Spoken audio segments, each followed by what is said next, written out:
She's Trixie, and I'm Sarah, and this is Our Yarn World, a place we come to share the love of yarn crafts and all that it gives us and what we hope it gives you. We're on episode 224 today, and we just kind of have a simple day. This week has been very loaded with festivities and the unbearable heat, and so I do believe my mom hasn't been able to finish the Afghan due to such, having something really hot on top of you, working on it while it being hot already isn't exactly pleasant. Right. So it's all good, Mom. I know it's going to be really awesome when you're done with it, though, because I really like the stripes. Yeah. It's just fun. Yeah, it's different. I do like the switching off of colors, and I like the colors that I'm working with, so it is pretty. It's just too hot to work with right now. Yeah, no, for sure. We are just, I've been trying to think about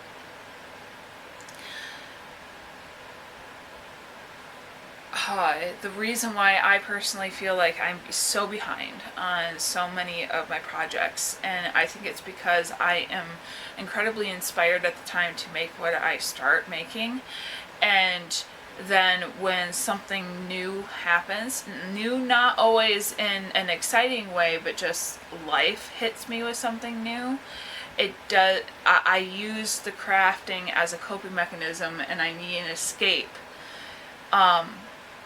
And sometimes that means leaving an old project behind because you need something that is more distracting than what led up to something happening. I mean, we've had things going wrong with the car, things going wrong with just a whole bunch of stuff. And I'm really trying to find ways to have grace for myself because I really have this need to achieve all these different projects I've let go of. But there's also the fact of it's weird realizing you've kind of been in survival mode for a while. I've been feeling. And then all of a sudden, like, having those moments of clarity, like waking up from a fog and being like, wait a minute. I used to do all of this. And I've only managed to do this one thing this week, which is still fine. Everyone's allowed to have their highs and their lows.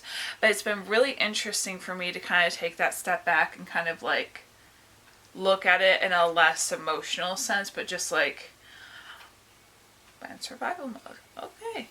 And I feel like moments like this last week where you're hitting different milestones, you're going through the motions of the holiday, it's hot, you're just trying to make it through. And then all of a sudden, it's just like, oh, wait a minute, it's filming day. What do we got to show for it today? And luckily, I do have something to share with you today. But it's just one of those things where I'm looking at my project being like, I feel like I was doing something else before this, but I just cannot remember. Yeah. Anyway.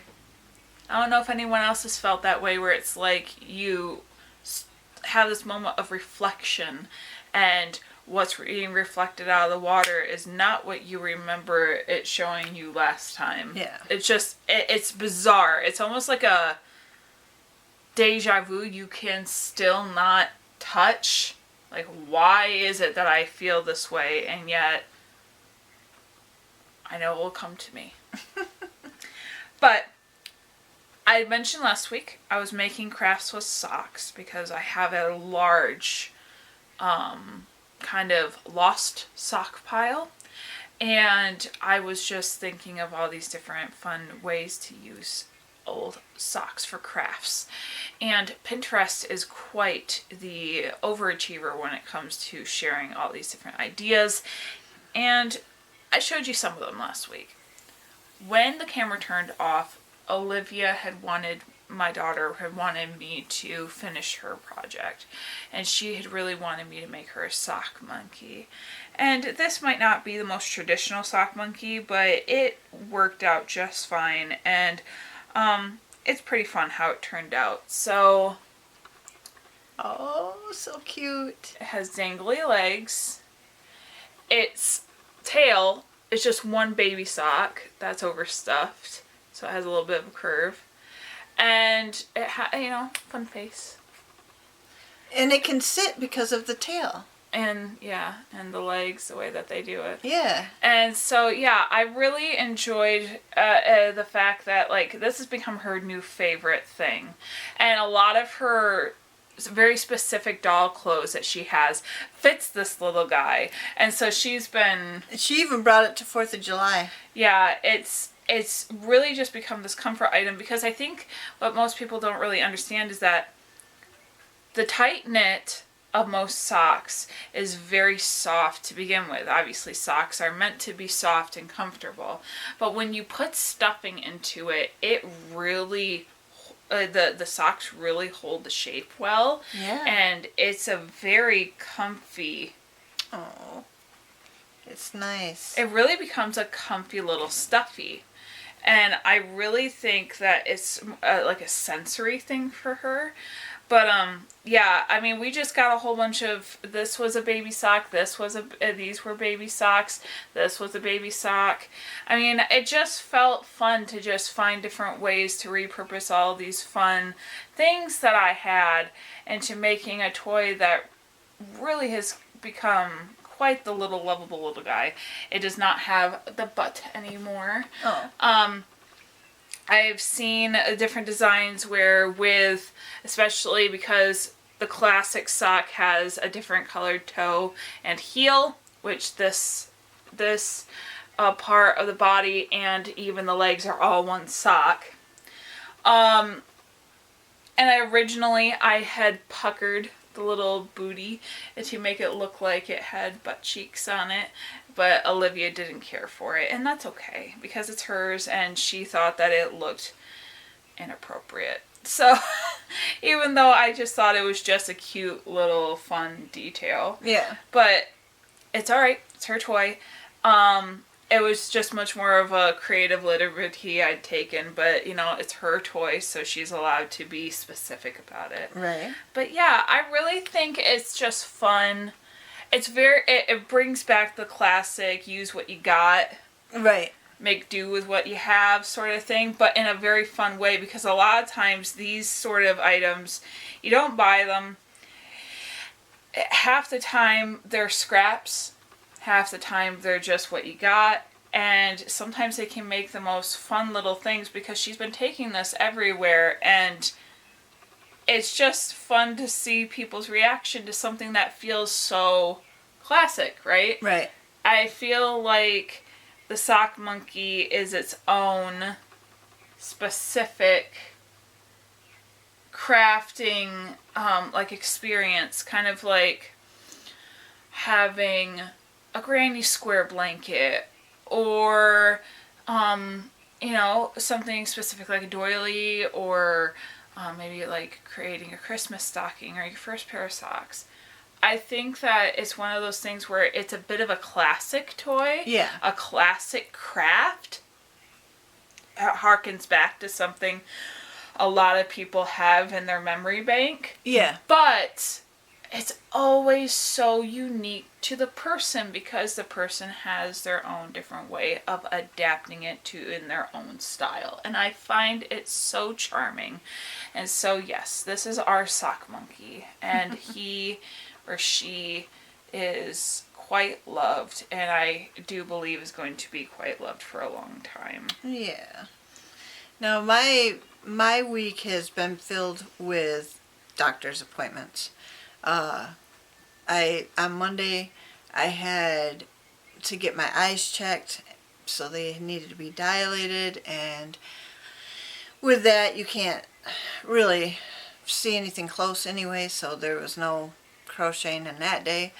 I could have done it that night, but I have another project that I'm working on that is, I'm in the middle of a 100-day challenge with writing my book. And so at night, after my husband goes to sleep, I try to work on that, because I'm trying to challenge myself to 100 days of working on it. Right now, I believe I'm on day 21, so it's been 3 weeks, and so I'm 1/5 of the way there. But and yesterday I had my mammogram and talked to the doctor about the results, which are fine. I do not have breast cancer or any form of anything like that. But I do my mammogram every year to make sure, because there is so much breast cancer in our family that it's just feasible for me to do that and make sure that I'm giving my results to Sarah so that she knows that, so far nothing's going on and all that kind of stuff. So after that day of getting smushed and smashed and talking to the doctor and everything, I had to come home and give myself my injection, which is never anything that I am looking forward to or want to do. It's And knowing that that it's coming, I really have I grapple with that, because I know it's coming. It's an injection that is already preloaded. All I have to do is put it on my surface of my body and push down, and the needle will come through, and there's a little window that tells you how much left. Yeah, there's a little colored window that will go down, to show you in the window that it's going down. But there's a click at the beginning and a click at the end, so even if you're not looking at the window, you can hear it. But I suffer from knowing that it's coming. And so, but I did it yesterday, I think for only the second time in all of this, all these injections that I've had. And I only have to do it once every 2 weeks. So that's a blessing for me. But I realized yesterday that it wears off. I don't know why I wasn't thinking that way before. No doctor told me that. But I keep track of why. I keep track of the data that this medicine is taken care of. And as I was coming up to the day that I had to take the shot. That's right, you were having flare-ups again. I was having flare-ups, and I was really in a really bad way yesterday, and today is no better. I'm less crampy, but I'm still in pain. And so I think it has a wear-off period and then a start-up again period. And I'm just learning this because I've just started these shots in April. And like I said, I only have to take it every 2 weeks. And for a little while there, I wasn't taking it at all because the insurance was changing over. So it makes sense. Even my family member who has cancer, between their chemo treatments, right before they're about to get another infusion, yeah, or whatever it is that they need to do, they can tell. Yeah. They can tell what their last dose that had been in their body is no longer there. The tank is empty, and they are feeling the strain of getting to their next dose. And that's kind of where I'm at. But and knowing that this shot takes a while to go and finish, I'm never looking forward to that either. And the bruise it leaves, I'm never looking forward to that either. Dear Lord. Yeah.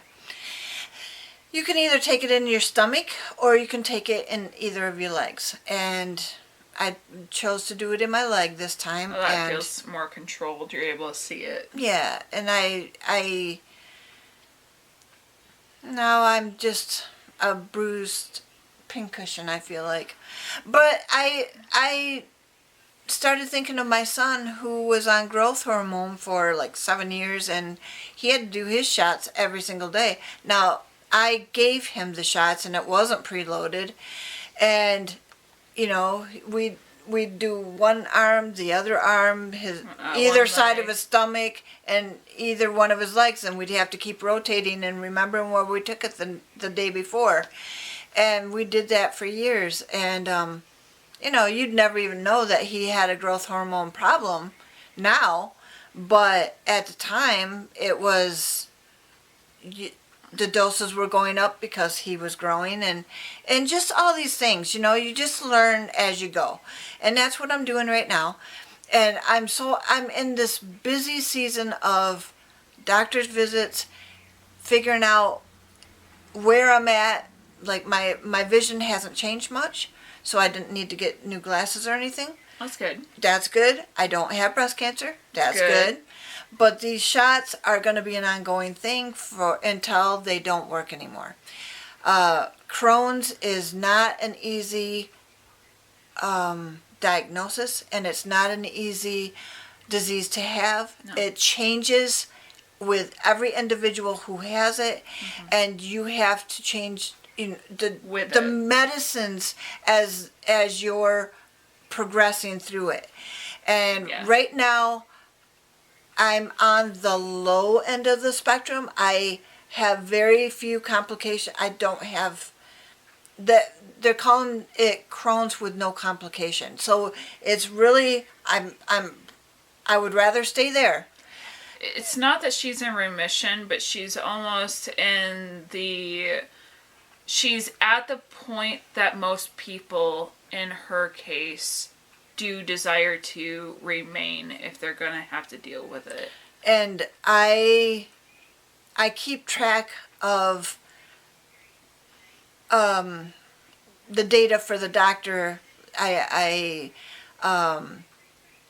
put down when I have my shots, and I put down how many times during the day, and all these things, so that when I go back to the doctor, I have the data. And she can see if it's working or if it's not, and all that kind of stuff. She didn't ask me to do that. I am a paper and pencil girl. I am a research person, and I also like keeping data. And so it's just something I naturally do. And so, and the doctors appreciate it. Actually, this doctor very much appreciates what I'm doing, because it's not something the average, I wouldn't say, I shouldn't have said it that way. It's not something that all her patients do. And so seeing what works, seeing what doesn't work, and all that kind of stuff helps me to know that I'm taking part in my own health. Yeah, I think the best way of putting it is that due to how detailed you are and kind of like your format for like a daily journal entry, you have very specific topics you cover for each day. Yeah. And you just write them down. Yeah. I don't think that it's not that patients don't. I think that it's the timeline that it presents for her that is a missing piece of the puzzle. Yeah. A lot of patients share what they feel is it, which is their true experience. Yes. The thing is that doctors have to read between so many different lines of data that your experience, the one that you are able to acknowledge, is only one piece of the whole. And so, any patient that's able to take the time to kind of create a very steady timeline can faster a faster aid the doctor. Yeah. I'm sure. And in that, any case. Yeah. And like for my primary care doctor, they are checking to make sure my blood pressure is okay. And so I do take my blood pressure every day and I record those as well. So if I go to the doctor and theirs is a little bit more up, well, it's because I've been moving around trying to get into the building, do all that stuff. Yesterday when I was at the mammogram office and when I was going in to get the breast exam after my mammogram, in between such, like I went to get the mammogram, then went to the little office of their secretary and answered a bunch of questions and stuff like that, and then sat in there until a room was opened for me. I was just relaxing, looking around, doing all that kind of stuff, just keeping myself calm. And then I get into the next room and they want your height and your weight and your blood pressure and all that stuff. My blood pressure was great. It was like 92 over, I don't know, something.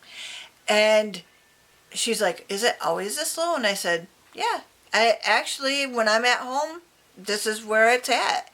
And I said, and I was very calm in your other room there, and all we had to do was walk to the next room. I said, now when I'm scrambling to get into my doctor's office and having to go up elevators and stairs and all these kind of things, you're raising your blood pressure, and then they're reading that and saying, oh, well, maybe we're going to have to take it again at the end to see if you've calmed down any. And I'm just like, so, it's all variable. But my data from being at home is that, yes, this is where I'm usually at. And so she was glad to hear that. And then when the doctor did the breast exam, she's like, nope, no worries here either. And actually, I graduated from the high-risk program down to where I don't have to have MRIs anymore, and I don't have to see the doctor as often. So I'm thrilled to tell you that I am out of the high-risk program for the breast cancer research. And I've been in it for years because of all the family members in our family. Now, if my sister was to get breast cancer, I would be right back up there again. Or if my daughter gets it, I would be right back up there again. But I'm not anticipating that, and I am not, I figure if I don't get it, maybe Sarah and her daughter won't get it either, and maybe we're ending this cycle. And so, yeah, that's where I'm at. It's just been a week of doctor's appointments and going through the ringer and coming out the other side and knowing the answers, which is a blessing in itself. And I'm going to encourage you, make sure you get your mammograms done. Make sure that you're checking your health and making sure that, your baseline. Yes, get your baselines and know that the answers can come back shockingly good if you keep up with what you can do for your own health. I think some of the things that really gets me is that in our history, we have had numerous doctor's appointments based off of other people that we have been walking beside in our family, going through stuff, whether it is close to more extended family members, whether it is friends that feel like family. We also, are on our own personal journeys, right? I think there's a reality that I know that, like, with a friend that I have, she had so many intense doctor's appointments when she was very young that always resulted in bad news. Always. There was never a time when seeing a doctor didn't result in bad news. Oh, wow. Or a bad situation.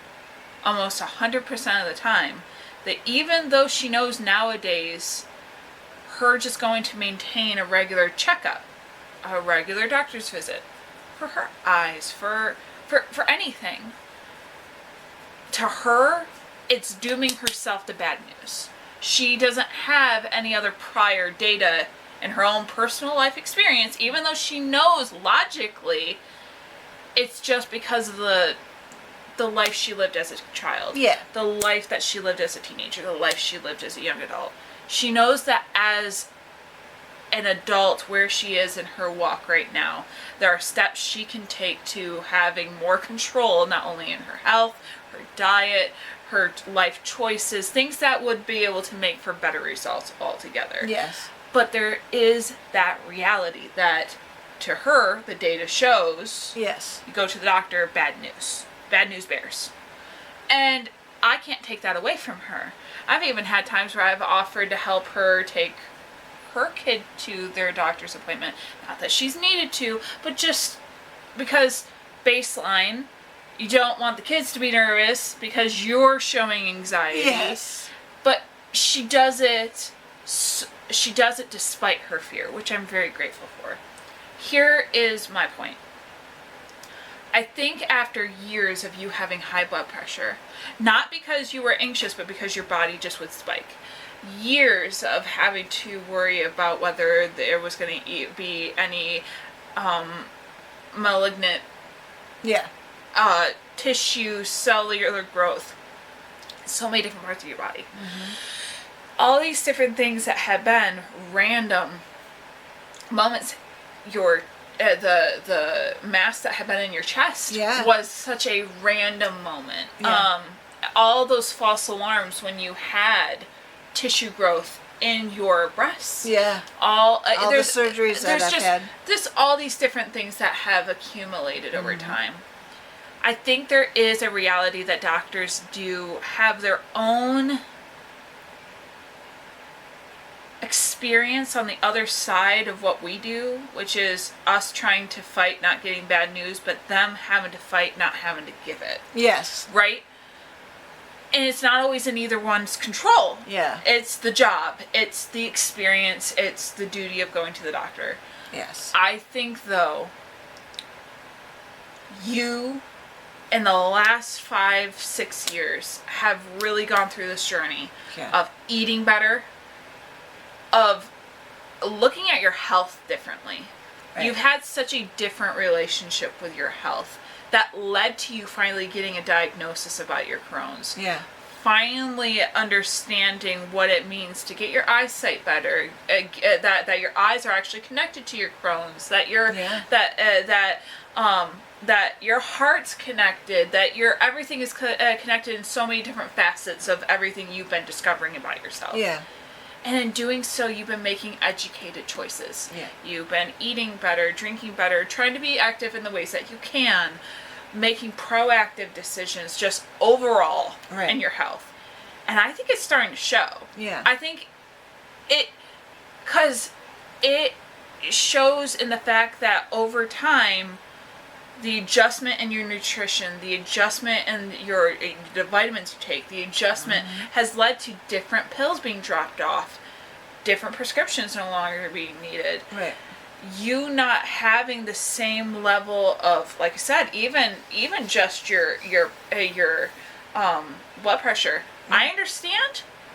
You do have a doctor that does live on stories above for several of your doctors. I get that. But there's also even the anticipation that your heart does manage to be able to recover itself faster. Yeah. Because even if you were huffing and puffing getting in there, I think you don't lose your breath as fast. Right. You're not going into asthma attacks as quickly. No. You're not, there's so many different things that have improved. Yeah. Despite all the things you've gone through, the COVID, the blah, blah, blah, blah, blah. Right. Because when I was younger, you used to go through doctor's appointments all the time. Your blood pressure was always really out of your control. There were so many different factors that led to different scares for different reasons, for different things. And I feel like in some ways, despite the Crohn's, I see a much healthier version of you. Yeah. And I don't know if it's a mindset thing.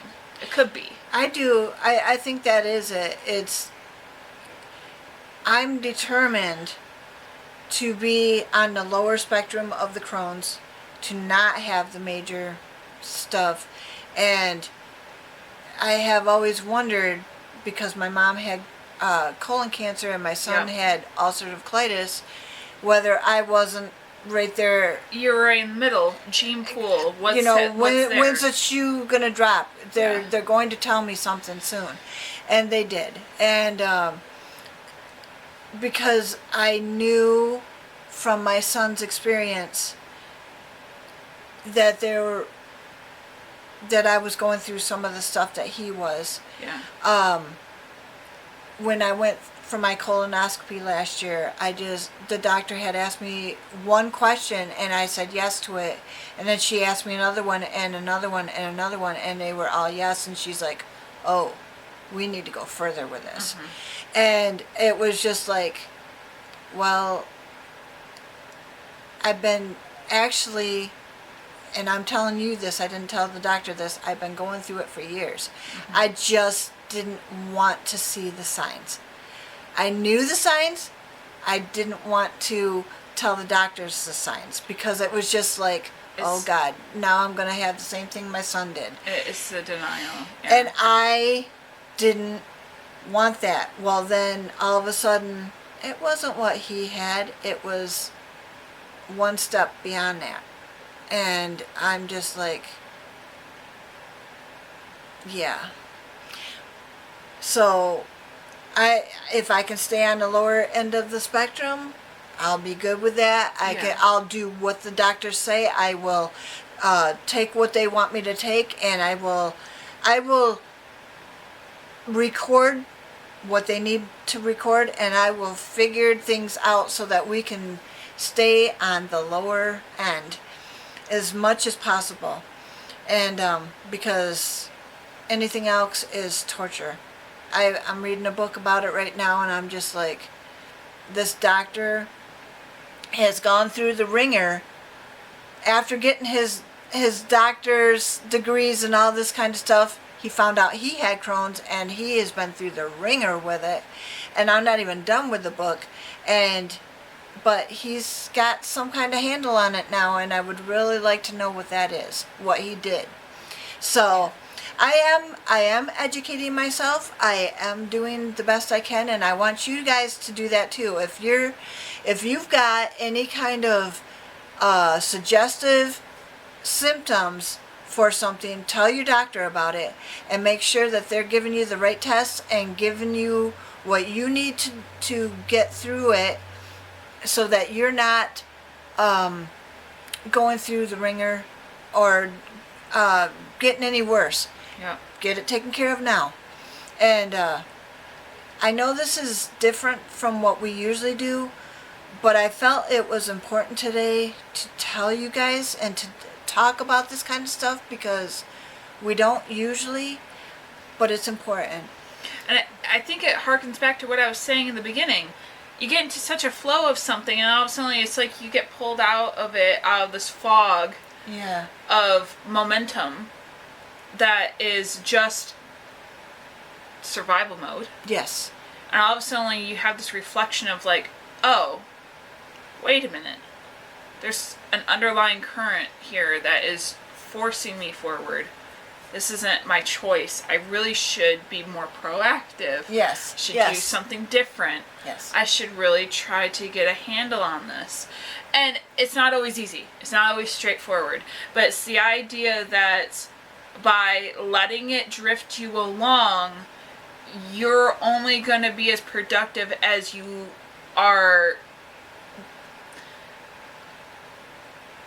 as the momentum allows you to be, unless you take control and find ways where you can do it yourself. Yeah. There's going to be moments where being in survival mode is what needs to happen. Family member gets into a car accident. An emergency happens. Something. I don't expect anyone to just be picking up their most intricate project during that time. What I'm saying is that whatever that looks like, whether it's accepting your symptoms, whether it's picking yourself up and really looking at what you're in and being like, is this where I want to continue to be? Yeah. I think it's just that acknowledgement. And it's not always easy. And it can be on something as simple as your crafting slump to something as severe as your health slump and not actually taking it seriously. Yeah. We all get in those moments where we think we're more invincible than what we're putting ourselves through. But in the end of the day, we create sometimes our own dead ends. Yeah. Because we're not thinking far enough ahead. And don't ignore it, because it possibly won't go away just doing that. Yeah. So, if you like this kind of video where we're being more honest and forthright with you, and talking about a little bit more than we normally do. Yeah, just give us a thumbs up. And if you know somebody that needs to hear this message today, please share it with them. Comment, subscribe. Yep. And just know you're not alone. Yeah, you're not alone. There's so many different areas to this conversation. A lot more of what I'm talking about is more of a mental battle that I'm going through. Hers is more of a physical battle. But in the end of the day, it's a part of our story.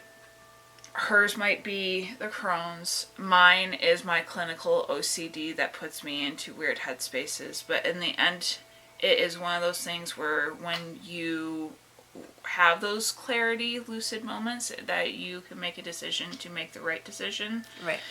Even if you know it's going to be exhausting. Mm-hmm. Doing it is incredibly rewarding, even if it's years down the road. Just making that one change in your diet, making that one change in your routine, whatever it looks like, it could be life-saving. Yes. So, until next time, we hope that you have a good rest of your week and that you stitch your way to mental health.